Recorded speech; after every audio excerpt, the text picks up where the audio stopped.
Okay, here we go, part two. So, in terms of diffraction with light, a very famous experiment using diffraction of light, along with the interference of the diffracted light, is called Young's double slit. And I want you to realize that Young's double slit is really nothing brand new. It's just pay a little homage to Thomas Young for remember the duality of nature, that light has both properties of waves and particles. And this was one of the defining experiments that proved the wave nature of light by Thomas Young. So what Young did is, if let's go back to again, if we look at all waves do this, right? Water waves, right? If we were to block and send water waves through two openings, you see over here, I get, I would get a big wave, and then if I can kind of, it's hard to see here. Maybe I'll turn up the drip rate a little bit. And maybe this a little bit closer together. Yeah, kind of. I kind of see that I get kind of a dark bands, light bands, showing that I have constructive and destructive interference moving through there. If I do the same exact thing with, excuse me here, if I do the same exact thing with sound, I can see sound waves. We did this actually. Remember we listened? If my ear was right here, I would hear a soft noise, right? Same thing with right here.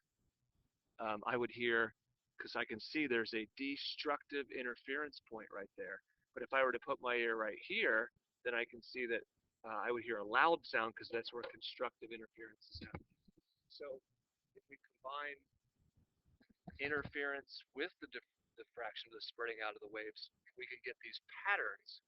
And really, that's what we're talking about with Young's double slit experiment, is analyzing the pattern of the interference that we see. So let's go through. You're going to do this in class, so it's important that we kind of understand how these calculations work. First of all, when we set up to use Young's double slits, use the ideas from this, we need to be very specific about what we're measuring. So first of all, we have this source of light. We're going to use typically monochromatic, or a single wavelength of light. Um, Red is a nice, easy one to see. It's also common. We can use red laser pointers. Red laser pointers are red because they're emitting a very, that's what lasers do. They emit a very specific wavelength of light at around 650 nanometers. Now we're going to block that light with two slits, Young's double slit. And it's kind of interesting. We find that a single slit works too. We get a slightly different pattern. But we have a slit here separated by, clear that ink, separated by a distance d. We're not really concerned with that side of this yet. We're going to put a screen up, and we're going to put a screen a distance L away from this source. We've really just turned one source, one laser pointer into two by passing it through two small openings.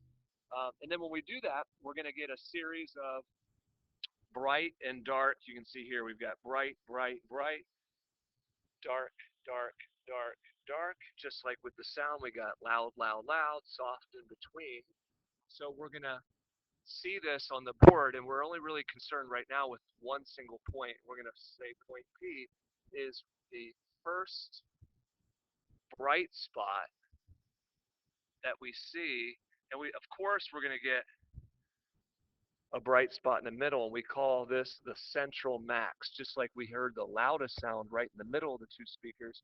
So that's not really, we can't really analyze much there because we know that the distance from each slit to that point is the same, and that's why we're not getting any kind of interference there other than constructive. So here's this first simple triangle we're going to make. If we measure this distance from the bright spot P to the central maximum spot, we're going to call that distance y. And we also know the distance from the screen to the opening. We're going to call that distance L. So we have L and y. Then these slits are so close together, this is very much not to scale. So when we're using bright light, the slit separation, remember, we're using light, which has about 650 nanometers.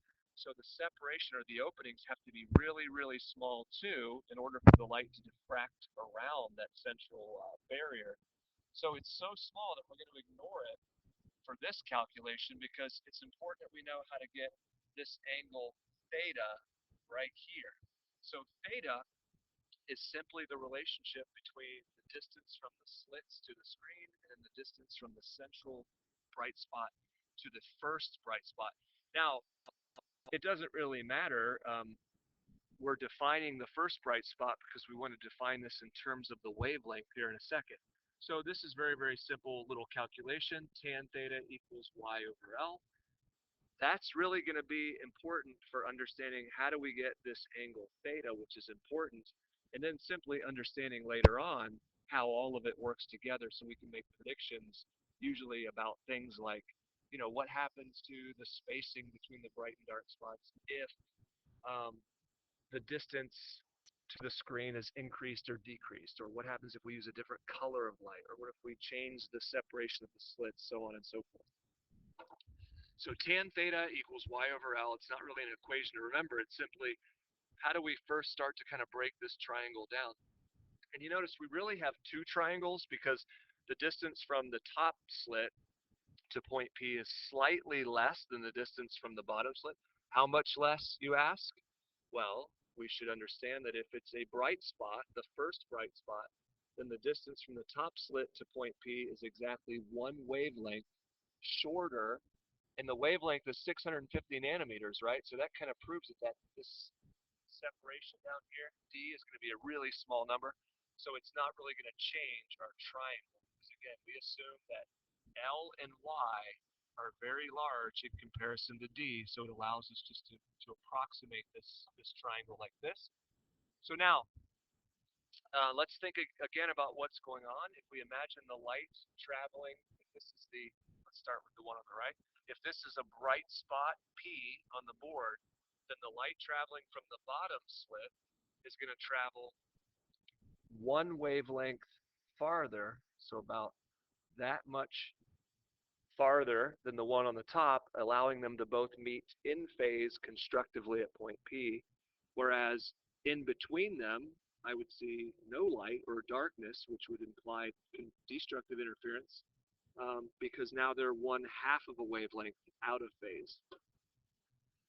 So now let's take this. What we're gonna do is we're gonna take this. Let's use the magic pen. We haven't used this in a while.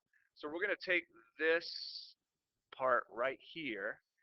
And, ooh, I don't like the way that looks. If we blow that up, this is what we're really now concerned with, is what happens at the slits, because we now have a nice little approximation for the triangle involving the slit, or sorry, the distance to the screen versus the distance to the point P. But if we zoom in now at the slit separation, then let's just go to here. So now we're looking at this. We have the distance D, right? That's the distance between the two slits. That's one side of the triangle. And then if we're looking at points, so these are the waves that are, and again, they're such small wavelengths, we can approximate them as straight line rays. So now we have a new little triangle right here. I'll use a different color, so it's not red. So we have D, we have this, and why did I draw it like this, bisecting this? Because we're showing now, here is how much farther the bottom line, the bottom ray, is traveling to point P than the top ray. And if it's at the bright spot, then we're going to say that that has to be equal to one wavelength. This is a similar triangle. We assume these two rays are so close that they travel as parallel, and we're going to assume that they're so close to being parallel. Then this is the same angle theta that we derived from using y and L. So we just get a new little triangle, and this is the important one. So this is the equation that needs to make some sense to you, that you can not only calculate with, but make some predictions with. So let's look at it. So d sine theta, so we're deriving this side. So sine theta, let's start with our basic trig, equals opposite over hypotenuse, right? So in this case, here is our right angle. So if we want to say this is d and this is wavelength, so then we get d sine theta, right, equals wavelength. Now let's write the equation so that it fits any one of the, we don't have to define it just for point P, which is the first bright spot. We can define this equation for any point on our screen, it could be bright spots or dark spots. So we have this term M, which is the order, right? The order. In other words, how many bright spots? If we're looking at point P as the first bright spot, then M equals 1, so d sine theta equals lambda. But let's say that it's the next bright spot, right? So that means now the bottom wave has to travel 2 wavelengths farther than the top, so it would be d sine theta equals 2 wavelengths, or 3, or 4. Or what if it is the first dark spot, right? Then it would be 1/2 because it's a destructive point. So M is called the order, the interference, which, in other words, it's just which bright spot. Typically, if you're doing the calculations, use the easiest one. Use M equals 1, but problems sometimes will say the second, the third, or whatever. So that's Young's double slit experiment. Now I have this what if up here because the AP loves to ask questions like, well, what happens to, so point P is a distance y, right? So if we imagine we've got an interference pattern, after point P, if the screen was a little bit bigger, up here, there's going to be another point where it gets bright again, in between it will be dark. But what happens to Y, for example, if instead of red light, what if I replace the red light with green, right? So now it's a green laser pointer, and these are green rays of light. So would point P still be in the same spot? I don't think so, right? Because red has a wavelength of 650 nanometers was red. So when I use a different color, the wavelength of the color is different. So let's remind ourselves if we go back. So if I want to look at green, let's just call an average somewhere in the middle and say green is about 500 nanometers. So what happens if I change, whoops, 500. What happens if I change the light to 500 nanometers? Well, if I go over here, I want to be able to use this equation to make predictions. So now the wavelength that I'm using is now smaller. So this is still the same, right? I didn't change my slits. So the only thing that can change is if the wavelength gets smaller, then the angle theta much gets smaller. So in other words, the green point might be somewhere like that because it's got to be a smaller angle, theta. So my point P for green is going to be closer. So I'd expect in my interference pattern, if I decrease the wavelength, I get closer together bright and dark spots. Same with the sound, right? If I increase the frequency or decrease the wavelength of the sound waves, I would expect I would hear the loud and soft to be closer together. What if I still use my, let's keep using the green, or let's keep using the red, but let's say that I'm going to move my slits closer together using the same wavelength. So let's make predictions. Over here on the right side of my equation, that still has to stay the same, right? Because I still have to get a wavelength difference. So again, what has to change? If D goes down, theta now has to go up. So if I make it, this might be counterintuitive. So if I put my two slits closer together, or if I put my two speakers closer together, then my point P is going to have to be maybe up here now, because I have to have a one wavelength difference in path. So if I make D smaller, I have to move farther up the line Y before I reach a point where the two waves now are one single wavelength difference in path difference or length. So that's Young's double slit. I was going to kind of go through a free response. I'm at 14 minutes in the video. I'm hitting the limit for YouTube. So I'm going to pause it here and see. And I just want you to realize on the AP test, diffraction problems are super common. So we want to make sure we do enough that you're comfortable. They're not hard. They seem a little intimidating, but I promise you they're not very hard. So we'll try to do a couple in class.